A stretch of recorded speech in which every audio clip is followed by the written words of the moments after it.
اس سے ہماری رسول اللہ صلی اللہ علیہ وسلم سے وابستگی، آپ سے تعلق مضبوط ہوتا ہے،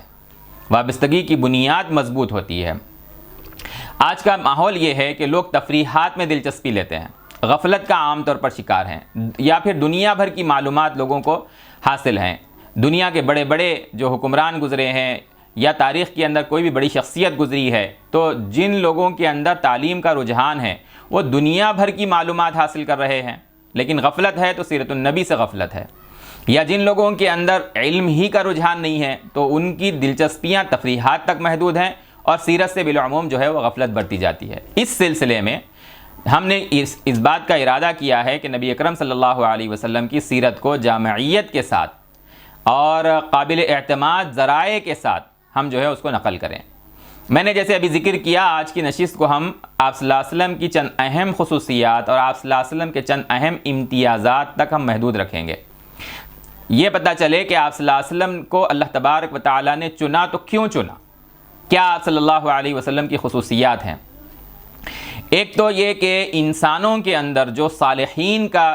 گروہ ہے، نیک لوگوں کا گروہ، اسی طریقے سے پھر انبیاء علیہم السلام اور رسولوں کا جو گروہ ہے، ان میں ترتیب ہے۔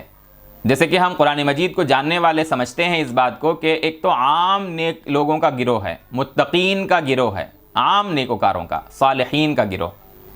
دوسرا شہداء کا گروہ، تیسرا صدیقین کا گروہ، اور چوتھا انبیاء اور رسولوں کا گروہ۔ یہ کیٹیگریز ایک براڈ لیول کی کیٹیگری ہے یہ انسانی نیکوکاروں کے اندر۔ پھر خود انبیاء علیہم السلام میں عام انبیاء علیہم السلام، پھر اللہ کے وہ رسول جنہیں کتابیں دی گئی، جنہیں مستقل قومیں جو ہے دی گئی ہیں، جن کی جانب مبعوث کیا گیا، ان میں اولو العزم من الرسل، بڑے رسول، اور پھر ان میں سیدنا محمد رسول اللہ صلی اللہ علیہ وسلم۔ اولو العزم من الرسل میں عام طور پر حضرت نوح، حضرت ابراہیم، حضرت موسیٰ، حضرت عیسیٰ اور سیدنا محمد رسول اللہ صلی اللہ علیہ وسلم کو شامل کیا جاتا ہے۔ حضرت ابن عباس رضی اللہ تعالیٰ عنہ نے ایک حدیث میں ان سے روایت ہے، وہ فرماتے ہیں کہ اللہ تعالیٰ نے جب یہاں قرآن مجید میں کہا وَرَفَعْنَا لَكَ ذِكْرَكَ، کہ اللہ کے رسول صلی اللہ علیہ وسلم سیدنا محمد رسول اللہ صلی اللہ علیہ وسلم کی اللہ تبارک و تعالیٰ نے وہ شان بنائی ہے، آپ کا وہ مقام بنایا ہے کہ جب اللہ تبارک و تعالیٰ کا ذکر ہوگا رسول اللہ صلی اللہ علیہ وسلم کا تب ذکر کیا جائے گا۔ یعنی اس کو اس طرح واضح کیا گیا کہ اسلامی شعائر میں جب بھی اللہ کا نام لیا جائے گا، ساتھ ہی نبی اکرم صلی اللہ علیہ وسلم کا نام وہاں لینا لازمی اور ضروری قرار دے دیا اللہ تبارک و تعالیٰ نے۔ یہ رسول اللہ صلی اللہ علیہ وسلم کے ذکر اور آپ کے نام کو یہ رفعت اور یہ بلندی خود اللہ نے دی ہے۔ انسان اپنے نام کی بلندی کے لیے، اپنی سربلندی کے لیے محنتیں اور کوشش کرتا ہے، لیکن کوئی ایسی ہستی جس کے ذکر کو خود اللہ نے رفعت عطا فرمائی ہو، وَرَفَعْنَا لَكَ ذِكْرَكَ، یہ مقام انبیاء علیہم السلام کا اور ان میں بھی بالخصوص سیدنا محمد رسول اللہ صلی اللہ علیہ وسلم کا ہے۔ چنانچہ ہم دیکھتے ہیں کہ جب ایک انسان کو ایمان میں داخل ہونا ہے تو جہاں اس کو اللہ کی الوہیت کی گواہی دینا ہے، وہیں پر اس کو سیدنا محمد رسول اللہ صلی اللہ علیہ وسلم کی رسالت کی بھی شہادت دینا ہے، شہادتین جس کو ہم کہتے ہیں۔ اسی طریقے سے جب میناروں کے اوپر اذان دی جاتی ہے تو اس اذان میں اللہ اکبر کی صدا کے ساتھ، اشہد ان لا الہ الا اللہ کی ندا کے ساتھ، اشہد ان محمد الرسول اللہ، اس کو بھی اللہ تبارک و تعالیٰ نے لازم قرار دے دیا۔ اسی طریقے سے ممبروں پر جو خطبہ کہا جاتا ہے، وہاں جب اللہ تعالیٰ کی حمد بیان کی جاتی ہے، وہیں پر رسول اللہ صلی اللہ علیہ وسلم کے اوپر صلاۃ اور سلام پڑھا جاتا ہے۔ آپ صلی اللہ علیہ وسلم کے نام اور آپ صلی اللہ علیہ وسلم کے ذکر کو جو اللہ نے رفعت عطا فرمائی ہے، اس کا بیان بہت وسیع ہے۔ ایک پہلو تو یہ، یعنی اللہ تعالیٰ نے رسول اللہ صلی اللہ علیہ وسلم کے ذکر کو رفعت عطا کی ہے۔ اسی طریقے سے اللہ تعالیٰ نے آپ صلی اللہ علیہ وسلم کے بارے میں فرمایا ایک ایسی بات جو کسی اور کے بارے میں اللہ تبارک و تعالیٰ نے نہیں فرمائی۔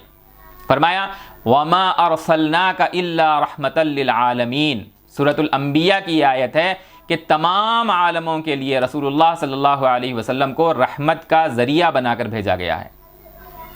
نبی اکرم صلی اللہ علیہ وسلم کا وجود خود رحمت، آپ صلی اللہ علیہ وسلم کی بعثت رحمت، آپ صلی اللہ علیہ وسلم کا پیغام رحمت، آپ صلی اللہ علیہ وسلم کی تعلیمات رحمت، ان تعلیمات پر عمل کرنا یہ اللہ تبارک و تعالیٰ کی جو ہے رحمت کو حاصل کرنے کا اہم ترین ذریعہ بتلایا گیا، سب سے اہم ترین ذریعہ بتلایا گیا۔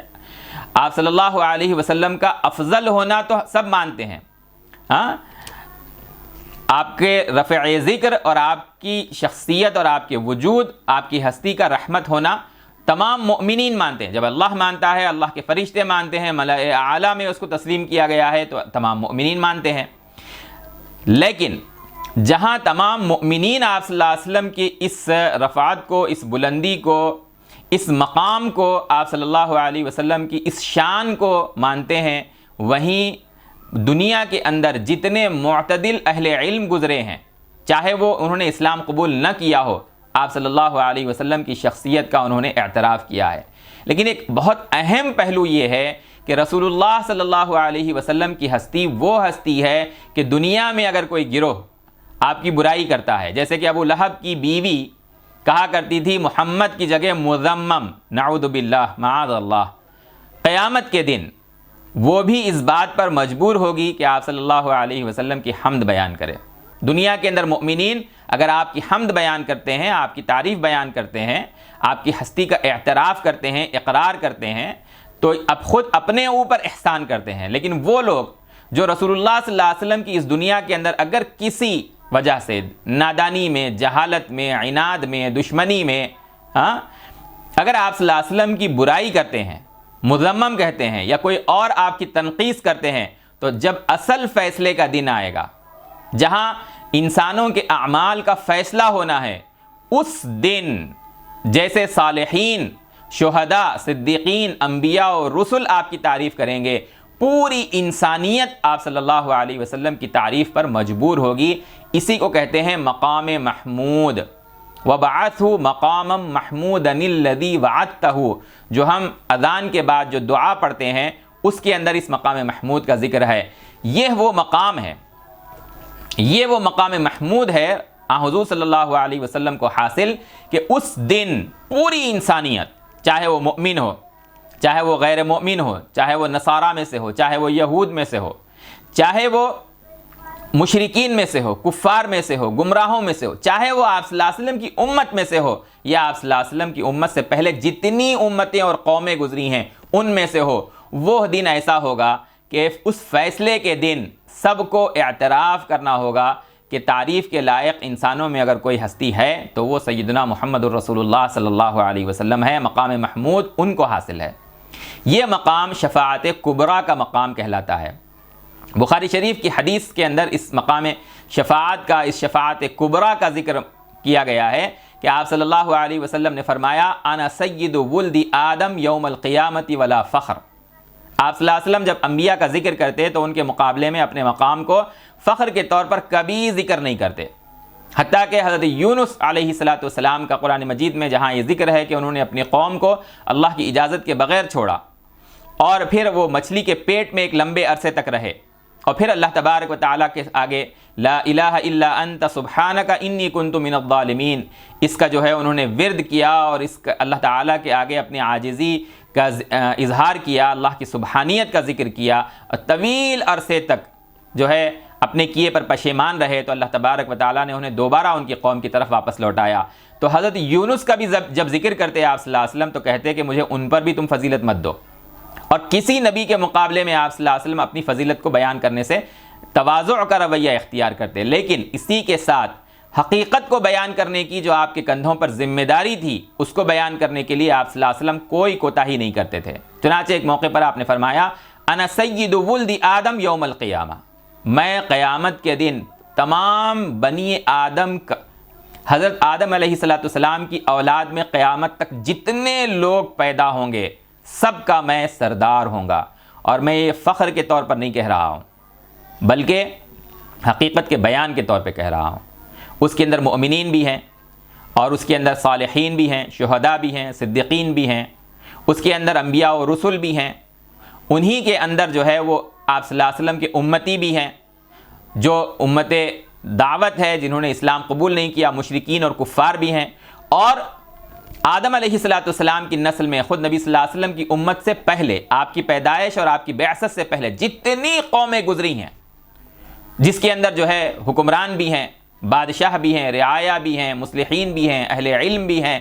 اہل دانش بھی ہیں، جتنی قومیں اور جتنے گروہ گزرے ہیں سب کے بارے میں آپ صلی اللہ علیہ وسلم نے فرمایا کہ میں سب کا، بنی آدم میں سب کا میں سردار ہوں گا قیامت کے دن، اور انا اول من تنشق عنہ الارض ولا فخر۔ قیامت کے دن جب سب کو اٹھایا جائے گا تو سب سے پہلے زمین جس کے لیے پھٹے گی وہ میں ہوں گا، اور میں یہ فخر کے طور پہ نہیں کہہ رہا، میں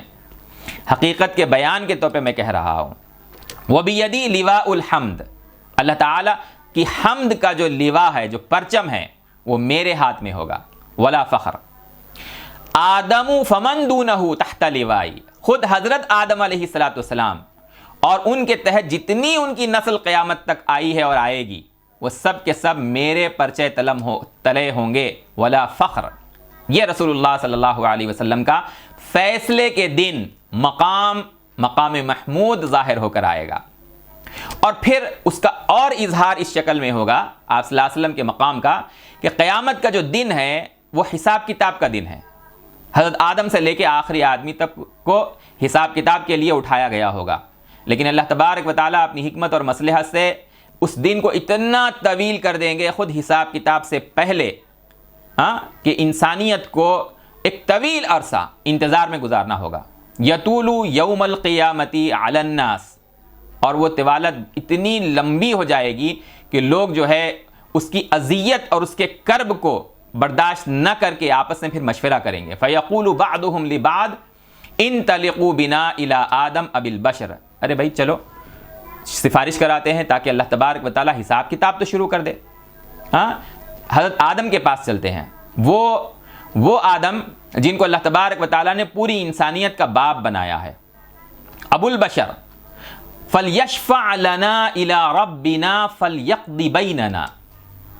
کس بات کی شفاعت کے لیے جاتے ہیں حضرت آدم کے پاس؟ کہ حضرت آدم علیہ السلام اللہ تعالیٰ کے یہاں اس بات کی سفارش کر دیں کہ اے اللہ حساب کتاب تو شروع ہو جائے، فیصلہ کر دیجئے آپ ہمارے درمیان۔ چنانچہ وہ پورا گروہ جو ہے حضرت آدم علیہ السلام کے پاس آئے گا، ان سے کہے گا کہ آپ جو ہیں وہ ہیں جن کو اللہ تعالیٰ نے اپنے ہاتھوں سے بنایا، انت الذی خلقک اللہ بیدہ، اللہ تعالیٰ نے آپ کو اپنے ہاتھوں سے بنایا، اللہ تعالیٰ نے آپ کو جنت میں ٹھہرایا، اللہ تعالیٰ نے آپ کو فرشتوں سے سجدہ کروایا، آپ اللہ تعالیٰ کے یہاں ہماری سفارش کر دیجئے تاکہ اللہ تعالیٰ ہمارا حساب کتاب شروع کر دے، ہمارے درمیان فیصلہ کر دے۔ یہ انتظار کی گھڑی جو ہے وہ بہت طویل ہو گئی ہے۔ حضرت آدم کہیں گے انی لست ہناکم، میں اس لائق نہیں ہوں، اس منصب پر میں فائز نہیں ہوں کہ میں اللہ تعالیٰ کے یہاں جاؤں اور اس موضوع پر تمہاری سفارش کروں۔ میں اپنی خود ایک خطا سے جنت سے باہر نکال دیا گیا تھا، اگر اللہ تعالیٰ مجھ سے سوال کر لے، حسابی کتابی تو سفارش کرنا ہے نا، اللہ تعالیٰ یہ کہہ دیں چلو تم ہی سے شروع کرتے ہیں اور اس خطا کے بارے میں مجھ سے سوال ہو جائے، انہ لا یہمنی الیوم الا نفسی، آج تو خود مجھے اپنی پڑی ہوئی ہے۔ ایسے کرو کہ ائتوا نوحا، حضرت نوح کے پاس جاؤ، وہ انبیاء کے سلسلے کو شروع کرنے والے ہیں۔ ائتوا نوحا رأس النبیین، رسول اللہ کے رسولوں کا سلسلہ ان سے شروع ہوا ہے۔ چنانچہ وہ گروہ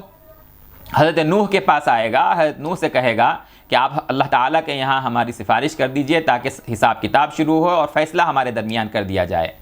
حضرت نوح کہیں گے انی لست ہناکم، میں نے اللہ تعالیٰ کے سامنے اپنے بیٹے کے لیے دعا کر دی تھی، جبکہ وہ بیٹا غرق کر دیا گیا تھا۔ میں نے یہ کہا تھا اے اللہ آپ کا مجھ سے وعدہ تھا کہ میرے اہل کو بچا لیا جائے گا اور میرا بیٹا تو میرا اہل ہے، تو اللہ تعالیٰ نے فرمایا کہ انہ لیس من اہلک انہ عمل غیر صالح، اور اگر آج مجھ سے یہ سوال ہو جائے کہ تم نے ایک کافر کو کیسا اپنا اہل کہا جس کا عمل جو ہے وہ نیک عمل نہیں تھا، تو پھر میرے پاس اس کے لیے کیا جواب ہے؟ کچھ نہیں ہے۔ انہ لا یہمنی الیوم الا نفسی، آج مجھے اپنی جان کی پڑی ہوئی ہے۔ ایک کام کرو، تم ابراہیم خلیل اللہ کے پاس جاؤ اور ان سے سوال کرو کہ اللہ تبارک و تعالیٰ کے ہاں سفارش کر دیں۔ وہ حضرت ابراہیم کے پاس جب گروہ پہنچے گا تو وہ کہیں گے کہ نہیں، میں بھی اس منصب پر نہیں ہوں، مجھ سے بھی جو ہے وہ 3 خطائیں ہوئی تھیں اللہ تعالیٰ اگر اس کے بارے میں مجھ سے سوال کر لے تو مجھے خود آج اپنی پڑی ہوئی ہے۔ اور حضرت ابراہیم علیہ السلام کہیں گے کہ تم موسیٰ کے پاس جاؤ، وہ اللہ تبارک و تعالیٰ کے کلیم ہیں، اللہ تبارک و تعالیٰ نے استفاہ اللہ برسالاتہ و کلامہ، کہ اللہ تبارک و تعالیٰ نے ان کو اپنی رسالت کے لیے اور خود سے ہم کلام ہونے کا شرف اللہ تعالیٰ نے انہیں عطا فرمایا ہے۔ یہ گروہ حضرت موسیٰ علیہ السلام کے پاس آئے گا اور ان سے درخواست کرے گا کہ آپ سفارش کر دیجئے۔ حضرت موسیٰ کہیں گے کہ نہیں، ایک شخص کو خطا سے ہی صحیح، انی قتلت نفسا بغیر نفس، اس کا کوئی جرم نہیں تھا لیکن اس کا قتل مجھ سے خطأ سرزد ہو گیا، انہ لا یہمنی اليوم الا نفسی، آج تو مجھے خود اپنی پڑی ہوئی ہے۔ میں اگر سوال کروں اللہ تعالیٰ سے سفارش کے لیے کہ حساب کتاب شروع ہو اور مجھے سے حساب کتاب کا سلسلہ شروع کرنے کی بات کر دی جائے تو پھر میں کیا جواب دوں گا؟ تم ایسا کرو، حضرت عیسیٰ کے پاس جاؤ، وہ اللہ کے روح اور اللہ کے کلمہ ہیں، اور وہ گروہ حضرت عیسیٰ علیہ السلام کے پاس آئے گا اور سفارش کی درخواست کرے گا، لیکن حضرت عیسیٰ علیہ السلام وہ اپنی کسی خطا کو خود کی ذکر نہیں کریں گے، بلکہ اس خدشے کو ذکر کریں گے کہ انسانوں میں اور انبیاء میں مجھے جو ہے وہ اللہ تعالیٰ کو چھوڑ کر الہ بنا لیا گیا، انی اتخذت الہا من دون اللہ، مجھے اللہ تعالیٰ کو چھوڑ کر جو ہے وہ الہ بنا لیا گیا، میری پرستش کی گئی، ابن اللہ قرار دے دیا گیا، ثالث ثلاثہ جو ہے اللہ تعالیٰ کو بنا دیا گیا، میرا نام لے کر جو ہے آج مجھے خود اپنی پڑی ہوئی، مجھ سے سوال کر لیا جائے، مجھے سے حساب کتاب کا سلسلہ شروع ہو، میں اس منصب پر نہیں ہوں، میں اس کام کو میں نہیں کر سکتا۔ چنانچہ حضرت عیسیٰ علیہ السلام کا یہ خدشہ خود قرآن نے ذکر کیا ہے کہ اللہ تعالیٰ ان سے ضرور سوال کریں گے یہ، اور وہ مکالمہ جو ہے وہ سورۃ المائدہ کے بالکل ختم پر مذکور ہے، انت قلت للناس اتخذونی وامی الہین من دون اللہ۔ حضرت عیسیٰ علیہ السلام اللہ تعالیٰ کے سوال کے اوپر اللہ کی پاکی کو بیان کریں گے، اللہ کی سبحانیت کو ذکر کریں گے اور کہیں گے کہ اے اللہ اگر میں یہ کہا ہوتا تو آپ ضرور جانتے، میں نے تو انہیں وہی بات کہی جس کا آپ نے مجھے حکم دیا، ما قلت لهم الا ما امرتنی بہ ان اعبدوا اللہ، کہ صرف اللہ کی عبادت کرو جو میرا بھی اور تمہارا بھی رب ہے۔ لیکن اس وقت جب سفارش کا سوال کیا جائے گا حضرت عیسیٰ سے تو حضرت عیسیٰ کہیں گے انہ لا یہمنی اليوم الا نفسی، آج تو مجھے اپنی پڑی ہوئی ہے۔ اور پھر فرمائیں گے وہ کہ دیکھو ہر چیز کی ایک مہر ہوتی ہے، ہر متاع کے اوپر جو ہے ایک مہر لگی ہوتی ہے، مختوم علیہ، اور وہ مہر انبیاء علیہ السلام کی سیدنا محمد الرسول اللہ صلی اللہ علیہ وسلم ہے، ان محمدً صلی اللہ علیہ وسلم خاتم النبیین، اور آپ ان کے پاس جائیے، وہ ہیں جن کو اللہ تبارک و تعالیٰ نے فرمایا قد غفر له ما تقدم من ذنبه وما تأخر، کہ جن کے اگلے پچھلے اللہ تبارک و تعالیٰ نے معاف کر دیے، دنیا ہی میں اس کے لیے اعلان کر دیا۔ اور اس انسانی گروہ کو کہا جائے گا حضرت عیسیٰ کی جانب سے کہ جاؤ محمد الرسول اللہ صلی اللہ علیہ وسلم سے سفارش کی درخواست کرو، اور وہ گروہ آپ صلی اللہ علیہ وسلم کے پاس آئے گا تو آپ صلی اللہ علیہ وسلم کہیں گے کہ انا لہا فاقول انا لہا، ہاں یہ میرا منصب ہے، میں یہ سفارش کروں گا،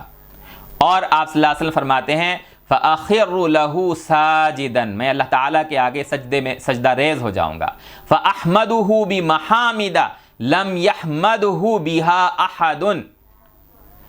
کان قبلی، کہ میں اللہ تعالیٰ کی ایسی حمد بیان کروں گا کہ کسی نے اس سے پہلے اللہ تعالیٰ کی ویسی حمد بیان نہیں کی ہوگی۔ اور ایک حدیث میں یہ بھی ہے کہ وہ حمد خود مجھ پر اللہ تبارک و تعالیٰ اسی وقت القا فرمائیں گے۔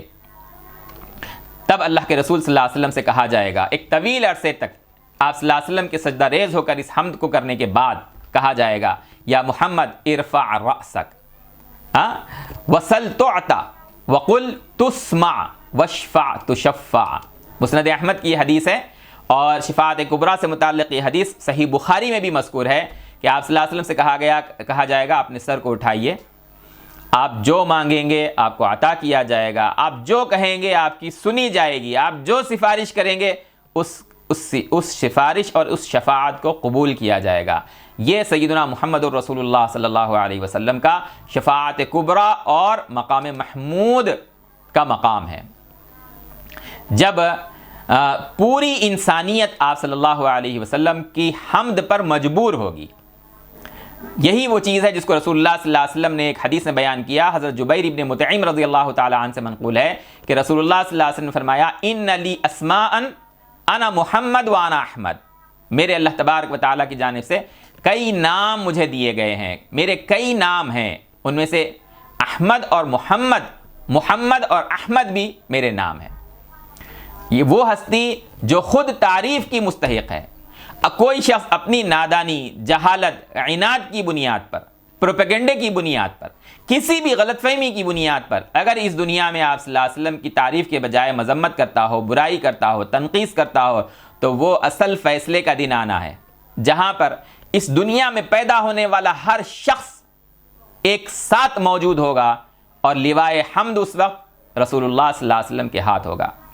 حضرت آدم سے لے کر ان کی نسل کا آخری آدمی تک آپ صلی اللہ علیہ وسلم کے پرچم تلے ہوگا. اور آپ صلی اللہ علیہ وسلم نے فرمایا کہ میرے جو نام ہیں ان میں انا الماحی الذی یمحو اللہ بی الکفر, کہ اللہ تعالیٰ نے مجھے ماحی بنایا ہے. یہ ہے رسول اللہ صلی اللہ علیہ وسلم کی وہ خصوصیت, وہ امتیاز جس کی بنیاد پر آپ صلی اللہ علیہ وسلم کو وہ مقام محمود اور مقام شفاعت کبریٰ حاصل ہے. تمام انبیاء نے اس بات کی کوشش کی ہے کہ بندوں کو اللہ تعالیٰ سے جوڑا جائے, بندوں کو آخرت کی تیاری کی جانب متوجہ کرایا جائے, بندوں کو اللہ کا بندہ بنایا جائے. اور یہی سیدنا محمد رسول اللہ صلی اللہ علیہ وسلم نے بھی کیا. خاتم النبیین سیدنا محمد رسول اللہ صلی اللہ علیہ وسلم کی بھی بحیثیت رسول اور بحیثیت نبی یہ ذمہ داری ہے.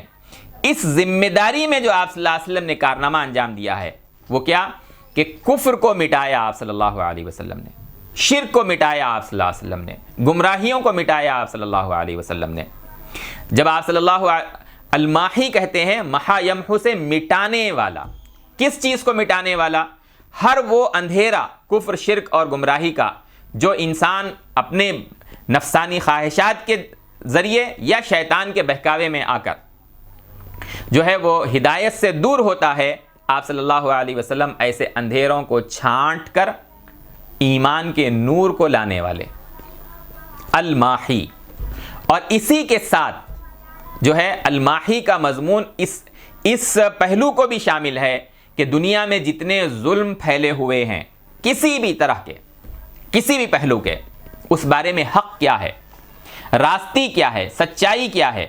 اس کو آپ صلی اللہ علیہ وسلم نے واضح کیا اور اس کو غالب کیا. آپ صلی اللہ علیہ وسلم نے نہ صرف اس کو واضح کیا بلکہ اس کو غالب کیا. حجۃ الوداع کے موقع پر جب آپ صلی اللہ علیہ وسلم عرفات میں موجود تھے, آپ کے ساتھ 1,24,000 سے زائد صحابہ کرام موجود تھے جو آپ پر اس وقت اسلام لائے ہوئے تھے. آپ صلی اللہ علیہ وسلم نے ان سب کے سامنے سوال کیا, الا هل بلغت. سورۃ المائدہ کے اندر اللہ تعالیٰ کا ارشاد ہے کہ یا ایھا الرسول بلغ ما انزل الیک, اے پیغمبر آپ کی جانب جو بھی ہم نے اتارا ہے انسانیت کو پہنچانے کے لیے, انسانیت کی ہدایت کے لیے, اس میں کوئی کمی کیے بغیر آپ اس سب کو انسانیت کو پہنچا دیجئے. اور حجۃ الوداع جو آپ صلی اللہ علیہ وسلم کا اتنا بڑا صحابہ کے ساتھ مجمع جو ہے اجتماع تھا, آپ کی ملاقات تھی, اس کے بعد میں پھر 83 ایام کے بعد آپ صلی اللہ علیہ وسلم کا اس دنیا سے جو ہے وصال ہوا, تو اس وقت آپ صلی اللہ علیہ وسلم نے ان تمام کو خطاب کر کے کہا, الا هل بلغت, کیا میں نے تم تک وہ ذمہ داری کو پورا کر دیا ہے جس ذمہ داری پر اللہ نے مجھے فائز کیا تھا, جس منصب پر اللہ تعالیٰ نے مجھے فائز کیا تھا, جو ذمہ داری اللہ نے میرے کندھوں پر ڈالی تھی کہ میں اللہ کی ہدایت کو بندوں تک پہنچا دوں, کیا میں نے تم تک پہنچا دیا؟ اور صحابہ کرام نے آپ صلی اللہ علیہ وسلم کے اس سوال کی حقیقت کو سمجھا اور اس کا جواب دیا, انک قد بلغت الرسالہ وادیت الامانہ ونصحت الامہ وکشفت الغمہ. یا رسول اللہ, آپ نے رسالت کو جو ہے وہ پہنچا دیا, جو بھی ہدایت آپ تک آئی, اور امانت جو آپ کے کندھے پر ڈالی گئی تھی, جو آپ کو دی گئی تھی, اس امانت کو آپ نے جو ہے وہ ادا کر دیا ہے. اسی طریقے سے امت کے ساتھ خیر خواہی کا جو حق ہے وہ حق آپ نے ادا کر دیا. اور جتنے کفر اور شرک کے, گمراہیوں کے جتنے بادل چھائے ہوئے تھے, جتنی اندھیریاں چھائی ہوئی تھی, ان تمام کو آپ نے جو ہے وہ چھانٹ دیا. یہ صحابہ کرام رضوان اللہ علیہ مجمعین نے آپ صلی اللہ علیہ وسلم کو جواب دیا اس سوال کا, الا هل بلغت کا. جزیرۃ العرب سے آپ صلی اللہ علیہ وسلم نے تنہا دعوت کا سلسلہ شروع کیا ہے. مکۃ المکرمہ سے ایک واحد ہستی دعوت دیتے ہوئے آپ نے ابو بکر کو، عمر کو، السابقون الاولون کو، عثمان کو، علی کو، عبداللہ ابن مسعود کو، زید ابن سعید کو، سعید ابن زید کو، سعید ابن زید ابن عمرو ابن نفیل، جو بالکل اس ابتدا میں اسلام قبول کرنے والے ہیں، ایک ایک کر کے ان کو آپ صلی اللہ علیہ وسلم نے مسلمین کی ایک جماعت بنائی۔ پھر ظلم اور ستم کے پہاڑ توڑے گئے، ہجرت کی، پہلے حبشے کی جانب ہجرت ہوئی صحابہ کی، پھر آپ نے خود صحابہ کے ساتھ ہجرت کی مدینہ المنورہ۔ وہاں آپ صلی اللہ علیہ وسلم نے کفر کو اور شرک سے انسانوں کو نکالا، اللہ کی عبادت کی طرف بلایا۔ یہ جو آپ صلی اللہ علیہ وسلم کا کارنامہ ہے، تنہا شخصیت سے دعوت کا آغاز، پھر اس کے بعد میں اسلام کو پھیلاتے ہوئے جب آپ صلی اللہ علیہ وسلم اس دنیا سے وصال کر کے گئے تو پورا جزیرۃ العرب کفر اور شرک سے پاک ہو چکا تھا۔ شرک کے اڈے آپ صلی اللہ علیہ وسلم نے اپنی زیر نگرانی مسمار کرائے، ایک اللہ کی عبادت کو آپ صلی اللہ علیہ وسلم نے مستحکم کیا، نہ صرف مکہ اور مدینہ میں بلکہ تمام جزیرۃ العرب کے اندر۔ یہ آپ صلی اللہ علیہ وسلم کا وہ کارنامہ جو الماحی نام کے اندر ذکر کیا گیا ہے کہ کفر اور شرک کو مٹانے والے۔ اگر ہم یہ دیکھیں کہ یہ جو ماہی کا آپ کا نام ہے یہ دنیا کے نقشے کے اوپر کیسے ظاہر ہوا، تو مکہ، مدینہ، جزیرۃ العرب اور آپ کے وصال کے بعد 30 سے 40 سال کے اندر اگر ہم نقشہ بناتے جائیں تو ایسا محسوس ہوتا ہے جیسے کہ آپ صلی اللہ علیہ وسلم کی تعلیم اور آپ کی دعوت اور آپ کی محنت کے نتیجے کے اندر وہ کفر اور شرک کی اور گمراہیوں کی اندھیریاں وہ میپ کے اندر، یہ زمین کے نقشے کے اوپر ایسے چھٹتی ہوئی ہم جو ہے دکھا سکتے ہیں کہ پہلے سال 10 سال، پھر آپ صلی اللہ علیہ وسلم کی 23 سالہ نبوت کا دور، خلافت راشدہ کا 30 سالہ دور، اس کے اندر روم اور ایران اور آگے اور کہاں تک جو ہے وہ اسلام پھیلا اور کفر اور شرک کی جو گمراہیاں اور اندھیریاں ہیں وہ چھٹتی چلی گئی۔ یہ آپ صلی اللہ علیہ وسلم کی نام الماحی کا جو ہے وہ اگر ہم اصل مفہوم سمجھنے کی کوشش کریں تو اس پہلو سے اگر ہم غور کریں گے تو وہ سمجھ میں آئے گا۔ ایک نظریاتی طور پر ایمان اور اسلام وہ چیز ہے جس کو انسان کی انفرادی زندگی کے اندر جو ہے وہ مقام حاصل ہوتا ہے کہ انسان جو ہے ایک اللہ پر یقین رکھے، یا دوسرا کوئی شخص ہے وہ شرک کے اندر جو ہے مبتلا ہے، کفر کے اندر مبتلا ہے، پھر ایک انسان جو ہے ایک اللہ کی عبادت کرے، دوسرا شخص جو ہے وہ کئی معبودوں کی پرستش کرتا ہے۔ یہ انسان کی انفرادی زندگی۔ سیدنا محمد رسول اللہ صلی اللہ علیہ وسلم کا جو کام ہے، جو کارنامہ ہے، اس کا تعلق صرف انفرادی زندگی تک محدود نہیں تھا۔ ایمان اور عمل کے ذریعے سے، نور ایمان کی روشنی سے ایک انسان فائدہ اٹھا کر اللہ تعالیٰ کے آگے توبہ کر کر جب سچا ایمان اختیار کرتا ہے اور سچا عمل صالح کو جو ہے اس کی پیروی کرنے لگتا ہے تو نبی کریم صلی اللہ علیہ وسلم کا نام ذکر کیا گیا انا نبی التوبہ الماحی کے تحت، کہ آپ صلی اللہ علیہ وسلم نے کفر اور شرک کو مٹایا، لوگوں کو توبہ کی طرف بلایا، استغفار کی طرف بلایا، اللہ سے جوڑا، ایمان کے نور اور روشنی کی طرف دعوت دی اور لوگوں نے اس کو قبول کیا، مؤمن بنے اور عمل صالح ان کی زندگیوں میں آیا۔ لیکن اسی کے ساتھ دوسرا پہلو رسول اللہ صلی اللہ علیہ وسلم کی محنتوں کا، جس ہستی کی سیرت ہم پڑھنے جا رہے ہیں، اس کو جاننے جا رہے ہیں، ان کا یہ دوسرا پہلو جاننا ہمارے لیے سخت ضروری ہے کہ رسول اللہ صلی اللہ علیہ وسلم نے انسانوں کے لیے عدل کو قائم فرمایا، انصاف کو قائم فرمایا، اسلام کے عدل کو جو ہے وہ آپ صلی اللہ علیہ وسلم نے قائم فرمایا، جہاں اللہ کے حقوق کی طرف بلایا کہ اس کی توحید کو مانو، اس کی عبادت کرو، اسی کے آگے سجدہ کرو، اسی سے دعا کرو، اسی کے لیے قربانی ہو، اسی کے اوپر توکل ہو، اسی سے خوف اور رجا ہو، ساتھ ہی انسان کے بنیادی حقوق کو مانو، ان کو تسلیم کرو، انسانوں کے حقوق، ہیومن رائٹس، معاشرتی حقوق، سوشل جو رائٹس ہوتے ہیں لوگوں کے، ان کو مانو، ان میں انصاف کا جو پہلو ہے اس کو اختیار کرو، عورت کو اس کے وہ حقوق ملیں جو اس کا حق ہے، مرد کو وہ اس کے حقوق ملیں جو اس کا حق ہے، اور معاشرے کو پاکیزہ رکھو۔ یہ آپ صلی اللہ علیہ وسلم کی تعلیمات، عدل اسلام کی تعلیمات کا بنیادی عنصر، معاشرے کو پاکیزہ بنانے کی کوشش، معاشرے سے گندگیوں کو صاف کرو، سوسائٹی سے، کلیکٹیو سوسائٹی سے جو ہے وہ گندگیوں کو صاف کرو، اس کی رسول اللہ صلی اللہ علیہ وسلم نے تعلیم دی، اور اس میں پابندیاں بھی عائد کی۔ مردوں کے لیے پابندیاں ہیں، عورتوں کے لیے پابندیاں ہیں، لیکن اس کے ساتھ ساتھ کمزوروں کے حقوق کا تحفظ یہ رسول اللہ صلی اللہ علیہ وسلم کی تعلیمات کا جزء لازم ہے معاشرتی زندگی۔ پھر ہم دیکھتے ہیں کہ آپ صلی اللہ علیہ وسلم کے جہاں آپ نے کفر اور شرک سے بچایا، کفر اور شرک سے جو ہے نور ایمان کی طرف بلایا، اس کے ساتھ ساتھ آپ صلی اللہ علیہ وسلم نے انسان کے معاشی حقوق کا تحفظ، اس میں انصاف کی تعلیم دی۔ مزدوروں کے حقوق کی آپ صلی اللہ علیہ وسلم نے، ان کے حقوق کے تحفظ کی آپ صلی اللہ علیہ وسلم نے تعلیم دی ہے۔ اور وہ معیشتیں جو انسانی معاشرے کے لیے عذاب بنتی ہیں، ان کو آپ صلی اللہ علیہ وسلم نے معاشرے سے مٹایا، اپنے معاشرے سے، جس کو آپ صلی اللہ علیہ وسلم نے جس دائرے کار کے اندر کام کیا، جزیرۃ العرب سے سود کو آپ صلی اللہ علیہ وسلم نے جو ہے وہ ختم کیا۔ حجۃ الوداع کے موقع پر آپ صلی اللہ علیہ وسلم نے کہا کہ آج کے بعد جو ہے وہ سود لینا اور دینا حرام ہے، اور جو دوسروں کے اوپر سود چڑھا ہوا ہے، اگر جو ہے عباس کا سود کسی اور کے اوپر چڑھا ہوا ہے تو آج میں اس کو جو ہے وہ ختم کرتا ہوں، صرف رأس المال جو ہے وہ واپس لیا جا سکتا ہے۔ تقسیم دولت کے آپ صلی اللہ علیہ وسلم نے فطری اور انصاف پر مبنی جو نظام ہے اس کو دیا۔ دولت جو ہے وہ چند افراد تک محدود نہ رہ جائے، چند خاندانوں تک محدود نہ رہ جائے، اس کے لیے آپ صلی اللہ علیہ وسلم نے تقسیم دولت کا معاشرے میں ایسا نظام دیا جس میں معاشرے کے کسی فرد کے اوپر ظلم نہ ہو۔ ایک متمول شخص ہے، صاحب مال ہے، جس نے اپنی جائز محنت سے، اپنی محنت سے جائز اور حلال کام آمدنی سے جو ہے اپنے پاس مال جمع کیا ہے، اگر وہ اس کے اندر اللہ اور اس کے رسول کی جانب سے بتائے ہوئے حقوق ادا کر رہا ہے تو وہ متمول ذاتی طور پر بن سکتا ہے، ذاتی ملکیت اس کی بن سکتی ہے۔ غیر فطری نظام کی طرف رسول اللہ نے نہیں بلایا صلی اللہ علیہ وسلم، لیکن مستحقین کے لیے، غربا کے لیے، مزدوروں کے لیے آپ صلی اللہ علیہ وسلم نے ایسے اصول پیش کیے کہ وہ بھی جو ہے غربت کے دائرے سے نکل کر باہر آئیں،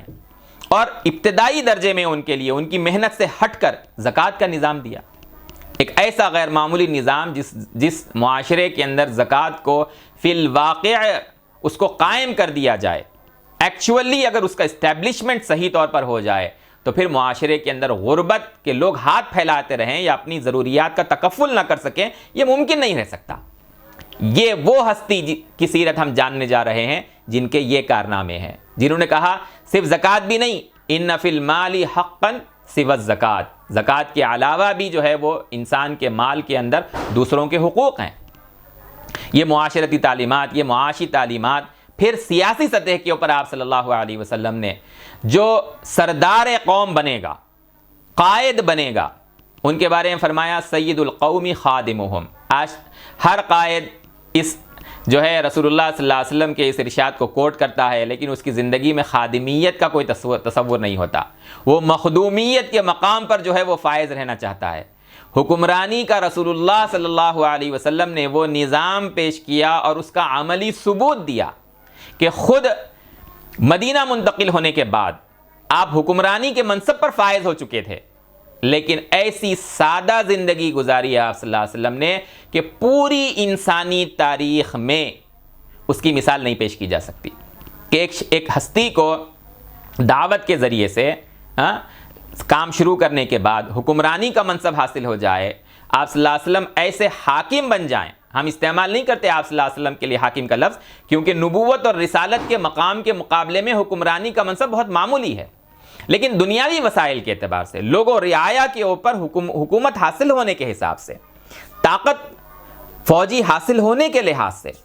کہ بدر کا معرکہ پیش آیا، احد کا معرکہ پیش آیا، فتح مکہ کا معرکہ پیش آیا، حنین کا معرکہ پیش آیا، لیکن آپ صلی اللہ علیہ وسلم کے ماتحتی کے اندر جان نثار کرنے والے ان صحابہ کی موجودگی کے باوجود آپ نے حاکمیت کا منصب اپنے لیے اختیار نہیں کیا۔ انتہائی سادہ زندگی آپ صلی اللہ علیہ وسلم نے گزاری، اسی کی تفصیل ہم آگے ذکر کریں گے۔ پرتعیش زندگی آپ صلی اللہ علیہ وسلم نے نہیں گزاری، ایک سادہ گھر آپ صلی اللہ علیہ وسلم کا، جس کی وسعت کتنی ہے،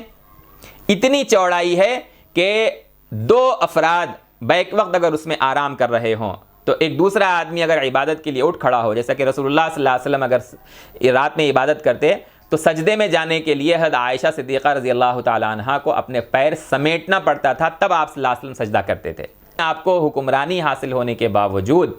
آپ نے اپنے لیے اس درجے سادہ گھر کو منتخب کیا۔ ایسے ہی آپ صلی اللہ علیہ وسلم کے دوسری بیویوں کے گھر ہیں، انتہائی سادہ لباس، سادے کھانے آپ صلی اللہ علیہ وسلم کے. اور جب اس دنیا سے آپ صلی اللہ علیہ وسلم رحلت کر گئے تو آپ صلی اللہ علیہ وسلم نے وراثت میں نہ اپنی حکومت کو اپنی وراثت بنایا بلکہ وہ انسانوں کے حوالے کر کر گئے، امت کے حوالے کر کے گئے. اور آپ صلی اللہ علیہ وسلم نے مال اور دولت میں اپنے خاندان کے لیے، حضرت فاطمہ کے لیے اور دیگر اور اپنے ورثاء کے لیے آپ نے دولت کو نہیں چھوڑا، بلکہ ارشاد آپ صلی اللہ علیہ وسلم نے فرمایا کہ لا نورث ما ترکنا صدقۃ، نحن معاشر الانبیاء لا نورث. انبیاء کا جو گروہ ہے وہ جو ہے ان کا کوئی وارث نہیں ہوتا ان کے مال کا، ہم جو کچھ چھوڑتے ہیں وہ صدقہ ہو جاتا ہے. یہ مقام انبیاء علیہ السلام کا. اسی لیے کہتے ہیں کہ انسانوں کا سب سے زیادہ ہمدرد اگر کوئی گروہ رہا ہے اللہ تعالیٰ کی جانب سے بھیجا ہوا وہ گروہ جو ان کی ہدایت کے لیے اللہ کی جانب سے منتخب کیا گیا، آپ صلی اللہ علیہ وسلم کا یہ منصب. چنانچہ اسی منصب پر اس منہج کی پیروی کرتے ہوئے حضرت ابو بکر صدیق رضی اللہ تعالیٰ عنہ آپ صلی اللہ علیہ وسلم کے بعد اسی شان کے ساتھ جو ہے وہ حکمرانی کر رہے ہیں. حضرت عمر اسی شان کے ساتھ جو ہے وہ حکمرانی کر رہے ہیں، حتیٰ کہ حضرت عثمان اور حضرت علی کی بھی یہی شان ہے. ان کی ذاتی دولت، ان کی اپنی ملکیت کے اندر ان کے جو بھی جو ہے وسائل رہے ہوں، لیکن جب خلافت کے منصب پہ وہ لوگ فائز ہوئے تو انہوں نے ابو بکر اور عمر ہی کی مثال پیش کی ہے وسائل زندگی سے فائدہ اٹھانے کے معاملے میں. یہ رسول اللہ صلی اللہ علیہ وسلم کا وہ امتیاز ہے کہ دنیا میں یہ امتیاز کسی اور کو حاصل نہیں ہے کہ رسول اللہ صلی اللہ علیہ وسلم نے ایک داعی کی حیثیت سے، ایک ریفارمر کی حیثیت سے ہی نہیں کہ لوگوں کو اپنے رب سے جوڑا ہو. پہلے بھی انبیاء گزرے ہیں، پہلے بھی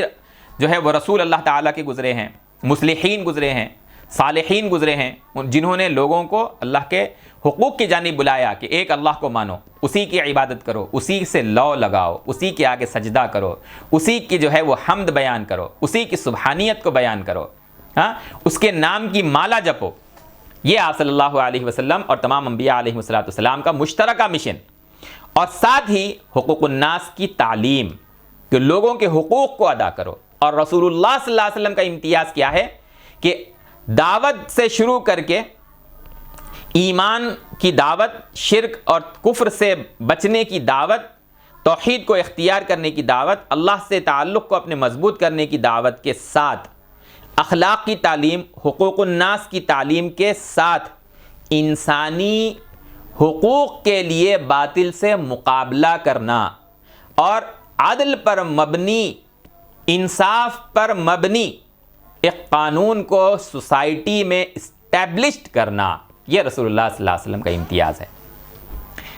آپ صلی اللہ علیہ وسلم نے کہا انا نبی الملحمہ، کہ میں جو ہے صرف نصیحت کی دعوت دینے کے لیے نہیں آیا ہوں بلکہ میں جنگوں کا نبی ہوں. بدر ہو رہا ہے، احد ہو رہا ہے، احد کا معرکہ ہو رہا ہے، خندق کا معرکہ ہو رہا ہے، اسی طریقے سے فتح مکہ کا معرکہ ہے، حنین اور تبوک کا معرکہ ہے. انا نبی الملاحم، شیطانی گروہ جو انسانیت کے خلاف اور اللہ کے خلاف شیطانیت کو عام کرتے ہیں ان کا مقابلہ کرنا، یہ خود جو ہے وہ میرا کام ہے. میں اس کا نبی بنا کر جو ہے وہ مبعوث کیا گیا. نبی التوبہ بھی ہیں آپ صلی اللہ علیہ وسلم اور نبی الملحمہ بھی ہیں آپ صلی اللہ علیہ وسلم. نبی الملاحم بھی ہیں نبی اکرم صلی اللہ علیہ وسلم. جہاں آپ نے اخلاق کی اور ایمان کی تعلیم دی ہے وہیں پر آپ صلی اللہ علیہ وسلم نے باطل کا مقابلہ بھی کیا ہے. یہ جامعیت نہ انبیاء کے اندر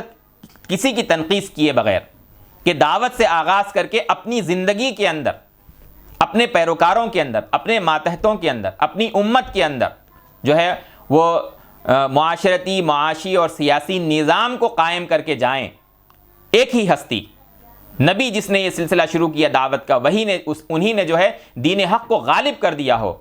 وہ جو ہے آپ صلی اللہ علیہ وسلم کے علاوہ کوئی نہیں ہے. حضرت سلیمان علیہ السلام کو اللہ کے رسول اللہ تعالیٰ نے غیر معمولی جو ہے وہ حکومت عطا کی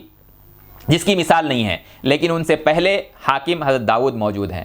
حضرت داؤد سے پہلے حاکم طالوت موجود ہیں. طالوت کو خود مقرر کرنے والے نبی موجود ہیں. یہ ایک نبی کی جو ہے وہ محنت کے ذریعے سے سارا سلسلہ شروع نہیں ہوا. دیگر انبیاء علیہ السلام ان کی تنقیص کیے بغیر، جنہوں نے انسانیت کو جو ہے وہ ایمان کے نور کی جانب بلایا، اور کفر اور شرک کی ظلمتوں سے بچایا، ان کا اپنا امتیاز، ان کی اپنی محنتیں، ان کا اعتراف کے ساتھ ساتھ یہ رسول اللہ صلی اللہ علیہ وسلم کا امتیاز ہے کہ دعوت سے شروع کر کے آپ صلی اللہ علیہ وسلم نے دین حق کو غالب کیا، ظاہر کیا اس کو. یہ رسول اللہ صلی اللہ علیہ وسلم کی خصوصیت ہے. اور دنیا کے اندر کسی حکمران کو، چاہے وہ کتنا ہی بڑا بادشاہ گزرا ہو، اس کو یہ مقام حاصل نہیں ہے حکمرانی کے علاوہ کہ اس نے انسانیت کو، اپنے ماتحتوں کو اللہ سے جوڑنے کی محنت کی ہوگی، عبادت الہی کی طرف بلایا ہوگا، توحید کی طرف بلایا ہوگا. وہ اپنے تعیشات کے اندر پڑا ہوا حکمران رہا ہے، چاہے اس نے کتنی ہی بڑی حکمرانی کی ہو، چاہے اس کی کتنی ہی بڑی سلطنت اور حکومت رہی ہو، چاہے وہ کتنے ہی برسوں تک رہی ہو، چاہے وہ کتنے ہی خاندانوں سے اس کا سلسلہ چلا آ رہا ہو. وہ ہستی، اگر ہم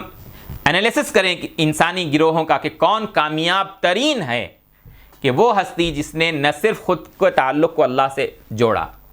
ایسے جوڑا کہ ہر طرح کی خوبیوں کے مالک ہوتے ہوئے، ہر طرح کی نیکی کے باوجود راتوں کے اندر اللہ تعالیٰ کی عبادت اس درجے کیا کرتے کہ پاؤں پر ورم آ جاتے تھے. سیدنا محمد رسول اللہ صلی اللہ علیہ وسلم لوگوں کو اللہ کی عبادت کی طرف، توحید کی طرف، ایمان کی طرف بلایا.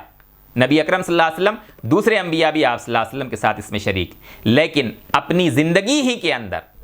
جو ہے باطل کو ختم کر کر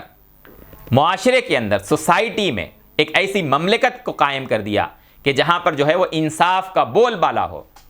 عدل اسلام پر مبنی ایک معاشرہ قائم ہو. یہ رسول اللہ صلی اللہ علیہ وسلم کا امتیاز، آپ صلی اللہ علیہ وسلم کو ہی جو ہے یہ امتیاز حاصل ہے. اس ہستی کے جو ہے وہ سیرت کو ہم پڑھنے کے لیے جا رہے ہیں. یہ آپ صلی اللہ علیہ وسلم کی خصوصیات ہیں. ہم آگے سیرت کے سلسلے میں یہ جو ہستی ہیں ان کا تعارف حاصل کریں گے، ان سے واقفیت، ان کی جانکاری کو ہم حاصل کریں گے. اللہ تعالی ہمارے اس سلسلے کو آسان فرمائے. رسول اللہ صلی اللہ علیہ وسلم کی اور جو دیگر خصوصیات احادیث میں آئی ہیں اس کو میں اسی نشست میں مختصر ذکر کرنا چاہتا ہوں تاکہ ہم کل دوسرا موضوع لے سکیں. آپ صلی اللہ علیہ وسلم نے فرمایا ان الحاشر الذی یحشر الناس علی قدمی، یحشر الناس علی قدمی. صحیح مسلم کی یہ حدیث ہے کہ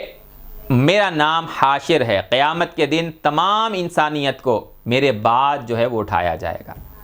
جب نفخہ ثانیہ ہوگا پوری انسانیت کو اٹھانے کے لیے تو رسول اللہ صلی اللہ علیہ وسلم سب سے پہلے اٹھائے جائیں گے. اور آپ صلی اللہ علیہ وسلم کو اٹھانے کے بعد جب پوری انسانیت کو اٹھایا جائے گا تو وہ انسانیت کہے گی کس نے ہمیں جو ہے ہماری آرام گاہوں سے اٹھا دیا، من بعثنا من مرقدنا. تب کہا جائے گا ھذا ما وعد الرحمن، یہ تو وہی ہے جس کا اللہ تبارک و تعالیٰ نے وعدہ کر رکھا تھا کہ سب کو جو ہے وہ حساب کتاب کے لیے اٹھایا جائے گا. نام اعمال کا جو ہے وہ پیش کیا جانا یقینی ہے. سب کو اپنے کرنی اور اپنے کرموں کا حساب دینا ہے. رسولوں نے جو کچھ کہا وہ سچ کہا. اللہ تبارک و تعالیٰ اس دن کے لیے ضرور اٹھانے والے تھے اور اس دن سیدنا محمد رسول اللہ صلی اللہ علیہ وسلم کے بعد پوری انسانیت کو جو ہے وہ اٹھایا جائے گا. رسول اللہ صلی اللہ علیہ وسلم کی جو خصوصیات ہیں انہی میں سے ایک خصوصیت یہ ہے کہ پورے جتنے انبیاء بھیجے گئے ہیں ان انبیاء کے اندر آپ صلی اللہ علیہ وسلم کو خاتم النبیین بنایا گیا ہے کہ آخری نبوت، آخری بعثت، کہ الذی لیس بعدہ نبی. اس مناسبت سے آپ صلی اللہ علیہ وسلم نے فرمایا انا العاقب الذی لیس بعدی نبی، انا عاقب الذی لیس بعدی نبی، میں سب سے پیچھے آنے والا ہوں انبیاء علیہ السلام میں، میرے بعد پھر کوئی نبی نہیں ہے. رسول اللہ صلی اللہ علیہ وسلم کی خصوصیات میں ایک اہم ترین خصوصیت کہ جتنے پہلے انبیاء بھیجے جاتے تھے وہ کسی خاص قوم، کسی خاص انسانی گروہ کی جانب کسی محدود زمانے تک جو ہے ان کی بعثت ہوتی تھی. لیکن آپ صلی اللہ علیہ وسلم کی بعثت جو ہے کان النبی یبعث الی قومہ خاصۃ وبعثت الی الناس عامۃ. آپ نے فرمایا کہ انبیاء پہلے بھیجے جاتے تھے تو کسی خاص قوم کی جانب، اور مجھے پوری انسانیت کی جانب جو ہے وہ مبعوث بنا کر، نبی اور رسول بنا کر بھیجا گیا ہے. یہ ایک حدیث کا ٹکڑا ہے جس میں آپ صلی اللہ علیہ وسلم نے اپنی 5 خصوصیات گنائی ہیں جو دیگر اور انبیاء علیہ السلام کو یا کسی اور کو حاصل نہیں رہی. آپ نے فرمایا اعطیت خمسا لم یعطہن احد قبلی، مجھے 5 ایسی چیزیں دی گئی ہیں جو مجھ سے پہلے کسی اور کو نہیں دی گئی تھی. نصرت بالرعب مسیرۃ شہر، کہ 1 مہینے کی مسافت تک اگر جو ہے باطل پر اڑا ہوا کوئی شخص ہے اور اس سے کوئی معرکہ ہمارا پیش آ رہا ہے، نبی صلی اللہ علیہ وسلم کا پیش آ رہا ہے، تو آپ صلی اللہ علیہ وسلم کی ہیبت اس کے دل میں جو ہے وہ 1 مہینے کی مسافت سے بھی قبل جو ہے اس کے دل میں ڈال دی جاتی تھی۔ حدیث میں کہا گیا جعلت لی الارض مسجدا و طہورا، پوری زمین کو میرے لیے جو ہے وہ نماز کی جگہ بھی بنایا گیا ہے کہ ایک مومن جہاں اللہ تبارک و تعالیٰ کی عبادت کرنا چاہے روئے ارضی کے اوپر ادا کر سکتا ہے۔ اسی طریقے سے پوری زمین کو پاک کرنے والا بنایا گیا ہے، جب پانی موجود نہ ہو تو پھر جو ہے وہ تیمم اس کی نیابت کے اندر پاک کرنے والا، یہ آپ صلی اللہ علیہ وسلم کی خصوصیات میں سے خصوصیت ہے۔ اسی طرح سے حدیث میں فرمایا گیا احلت لی المغانم، پہلے جو انبیاء علیہ السلام تھے ان کے لیے جب کوئی معرکہ پیش آتا باطل کے ساتھ اور مال غنیمت حاصل ہوتا تو وہ مال غنیمت جو لوگ اس کو حاصل کرتے ان کے لیے اس کو حلال نہیں کیا گیا تھا، لیکن رسول اللہ صلی اللہ علیہ وسلم کے لیے اور آپ صلی اللہ علیہ وسلم کے لیے، آپ کی امت کے لیے اس کو جو ہے حلال کر دیا گیا۔ اسی حدیث میں کہا گیا اعطیت الشفاعہ، شفاعت کبریٰ جو ہے وہ مقام آپ صلی اللہ علیہ وسلم کو دیا گیا۔ اور اس حدیث ہی کا وہ ٹکڑا ہے جس کو میں نے بھی ذکر کیا کہ تمام انبیاء علیہ السلام اپنی قوموں کی جانب بھیجے جاتے ہیں، ایک ایک قوم کی جانب، اور رسول اللہ صلی اللہ علیہ وسلم کی جو بعثت ہے وہ پوری انسانیت کی جانب ہے۔ اور خود قرآن مجید میں بھی کہا گیا ہے کہ آپ اس بات کو ڈکلیئر کیجئے انی رسول اللہ الیکم جمیعا یا ایھا الناس انی رسول اللہ الیکم جمیعا، کہ میں جو ہے وہ پوری انسانیت کی جانب رسول بنا کر بھیجا گیا ہوں۔ یہ مقام دوسرے انبیاء علیہ السلام کو حاصل نہیں ہے۔ آپ صلی اللہ علیہ وسلم کی خصوصیات میں ایک اور خصوصیت ہے آپ کا صاحب قرآن ہونا۔ جو جتنے انبیاء آئے، چاہے وہ صالح کی اونٹنی ہو، چاہے وہ حضرت ابراہیم کی جو ہے وہ آگ ہو جس کے اندر سے انہیں جو ہے صحیح سلامت اللہ تبارک و تعالیٰ نے باہر نکالا، چاہے وہ حضرت موسیٰ علیہ السلام کے غیر معمولی معجزات ہوں، چاہے حضرت عیسیٰ علیہ السلام کے حصی معجزات کے اندر غیر معمولی معجزات ہوں، لیکن ان تمام میں سب سے عظیم ترین معجزہ قرآن مجید وہ رسول اللہ صلی اللہ علیہ وسلم کا معجزہ ہے۔ دیگر انبیاء کے معجزے ان کی حیات کے ساتھ وہ چلے گئے۔ حضرت موسیٰ علیہ السلام کا معجزہ عصا جو ہے حضرت موسیٰ کے ہاتھ میں جب تک ہے وہ معجزہ ہے، لیکن حضرت موسیٰ علیہ السلام کے وصال کے بعد بنی اسرائیل جو ہے وہ ایک طویل عرصے تک بحیثیت قوم باقی رہے حضرت عیسیٰ علیہ السلام کے زمانے تک، لیکن پھر وہ معجزہ حضرت موسیٰ کے بعد باقی نہیں رہا۔ رسول اللہ صلی اللہ علیہ وسلم کا معجزہ قرآن مجید وہ ہے جو قیامت تک باقی ہے، بلکہ قیامت کے بعد بھی اہل جنت کے لیے بھی جو ہے وہ جنت کے میں درجات کی بلندی کا ذریعہ بنے گا۔ یہ تمام اللہ تعالیٰ کے انبیاء کو دیے ہوئے معجزات میں سب سے عظیم ترین معجزہ قرآن مجید، ایک حصی کے ساتھ ساتھ علمی معجزہ، یہ رسول اللہ صلی اللہ علیہ وسلم کے امتیازات میں سے ہے۔ اسی طریقے سے رسول اللہ صلی اللہ علیہ وسلم کا وہ مقام ہے کہ آپ صلی اللہ علیہ وسلم کو اللہ تبارک و تعالیٰ نے اپنا مہمان بنا کر معراج کروائی۔ وہ سفر جو مکۃ المکرمہ سے مدینہ بیت المقدس تک ہوا، سفر اسراء، اور وہ سفر جو بیت المقدس سے آسمانوں کا ہوا وہ جو ہے شب معراج میں، معراج کی شب میں، جس کو سفر معراج کہا جاتا ہے۔ یہ آپ صلی اللہ علیہ وسلم کا وہ مقام کہ آپ کو آسمانوں پر مہمان کی حیثیت سے بلایا گیا اور اس مقام تک آپ کی رسائی ہوئی جہاں پر حضرت جبرائیل کہتے ہیں سدرۃ المنتہا پر کہ اب اس سے آگے میری بھی رسائی نہیں ہے،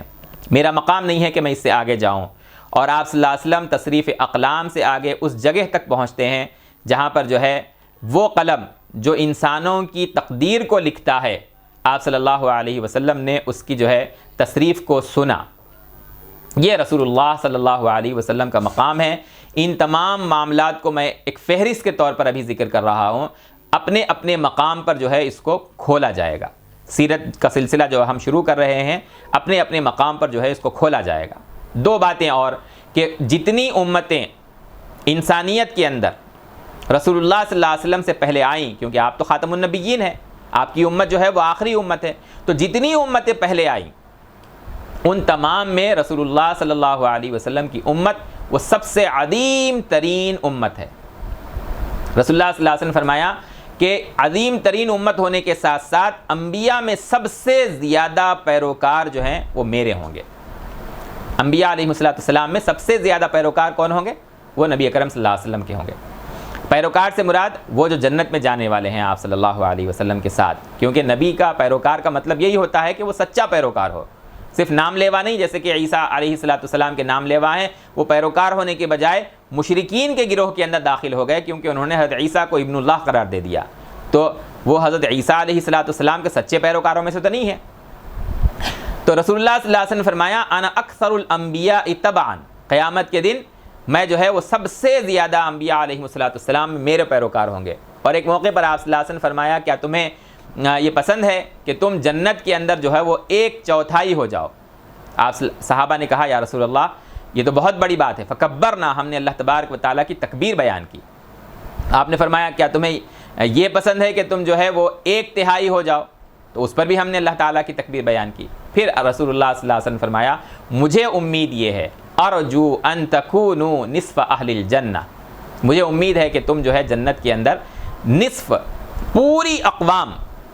ان کے اندر جو اہل ایمان ہیں وہ آدھے جنت کے مالک ہوں گے، آدھے جنتی ہوں گے، اور آدھی جنت کے اندر جو ہے، اور جنت کے اندر جو آدھے افراد ہیں وہ میرے پیروکار اور میری امت کے لوگ ہوں گے۔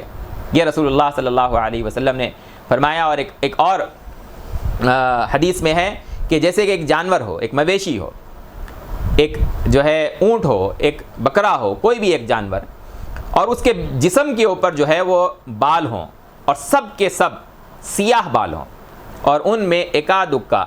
کشعرۃ بیضاء، 1 یا 2 بال جو ہیں وہ سفید ہوں، تو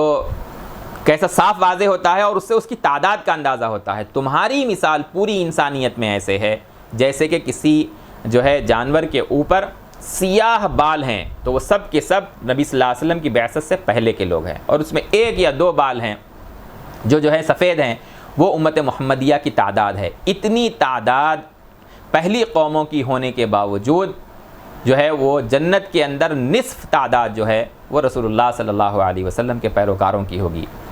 یہ مقام جو آپ صلی اللہ علیہ وسلم کا ہے، آپ صلی اللہ علیہ وسلم کی اس کے لیے کیا قربانیاں ہیں، کیا کارنامے آپ صلی اللہ علیہ وسلم کے ہیں، ہم سیرت النبی کے اندر جو ہے اس کو سمجھیں گے، اس سلسلے کے اندر جس کو ہم نے شروع کیا ہے۔ ایک آخری چیز، قیامت کے دن حشر کے میدان میں جہاں آپ سفارش کریں گے حساب کتاب شروع کرنے کے لیے، جہاں آپ سفارش کریں گے گناہوں کی معافی کے لیے، وہیں جنت پر پہنچنے والے اولو من یقرع باب الجنہ، یہ بھی رسول اللہ صلی اللہ علیہ وسلم ہے۔ یہ جن کا مقام ہے ان کی سیرت کو ہم اگلے اس سلسلے کے اندر جاننے کی کوشش کریں گے کہ جنت کا جو سب سے پہلا دروازہ کھولا جائے گا وہ رسول اللہ صلی اللہ علیہ وسلم کے لیے، اور جنت میں جو سب سے اونچا مقام ہے جس کے بارے میں رسول اللہ صلی اللہ علیہ وسلم نے فرمایا کہ وہ کسی ایک بندے ہی کو ملے گا، انہا منزلۃ فی الجنہ لا تنبغی الا لعبد من عباد اللہ وارجو ان اکون انا ہوا، صحیح مسلم کی حدیث ہے یہ، کہ جنت کے اندر ایک مقام ایسا ہے جو سب سے اونچا، عرش عظیم کے تحت فردوس اعلیٰ میں وہ مقام جو ہے جس کا نام الوسیلہ ہے، جس کو ہم اذان کی دعا کے اندر جو ہے ہم پڑھتے ہیں آتی محمدن الوسیلہ۔ رسول اللہ صلی اللہ علیہ وسلم نے تواضعاً کہا کہ مجھے امید ہے کہ اللہ تعالیٰ مجھے وہ مقام دے گا، لیکن یہ آپ صلی اللہ علیہ وسلم کا تواضع ہے، ورنہ یقینی بات یہ ہے کہ وہ آپ صلی اللہ علیہ وسلم کے لیے خاص ہے، کیونکہ جب نبی اور رسول یہ کہتے ہیں ارجو ان اکون انا ہوا، کہ میں اس کا مستحق ہوں گا، تو یہ رجا جو ہے وہ وہاں پر یقین کے معنی میں ہے، جیسے کہ ہم قرآن مجید کے اندر بھی بہت سی جگہوں پر رجا کو قیامت کے ساتھ جوڑنے کے بعد وہاں پر صرف امید نہیں بلکہ اس پر یقین رکھنے کے معنی کے اندر ہم اس کو رکھتے ہیں۔ یہ آپ صلی اللہ علیہ وسلم کا مقام جس کو ہم نے بہت ہی اختصار کے ساتھ جو ہے امتیازات کو آپ صلی اللہ علیہ وسلم کے رکھا۔ آپ صلی اللہ علیہ وسلم جو ان امتیازات کے حامل ہیں، اور ایسے بہت سارے انگنت، کیونکہ سیرت پر کتابیں لکھنے والے علماء نے جو والیومینیس انہوں نے کام کیا، ان میں سے کسی نے کبھی یہ نہیں کہا کہ ہم نے آپ صلی اللہ علیہ وسلم کی تمام خصوصیات کو، تمام امتیازات کو ہم نے جو ہے آپ صلی اللہ علیہ وسلم کے بیان کر دیا ہو۔ کسی نے نہ کوئی دعویٰ کیا ہے، اور اگر کرے گا تو وہ دعوے میں سچا بھی نہیں ہو سکتا۔ یہ مختصر طور پر ہم نے ذکر کیا ہے۔ اب اس کی تفصیل کو، سیرت کی تفصیل کو، سیرت کی تفصیلی واقفیت کو ہم اگلی نشستوں میں انشاءاللہ العزیز حاصل کریں گے۔ اگلی ہماری نشست آپ صلی اللہ علیہ وسلم کے اخلاق اور آپ صلی اللہ علیہ وسلم کے شمائل پر جو ہے وہ رکھیں گے۔ آپ صلی اللہ علیہ وسلم کے شمائل اور آپ صلی اللہ علیہ وسلم کے اخلاق کیا ہیں انشاءاللہ العزیز۔ اقول قولی ھذا استغفر اللہ لی ولکم ولسائر المسلمین والمسلمات فاستغفروہ انہ ھو الغفور الرحیم۔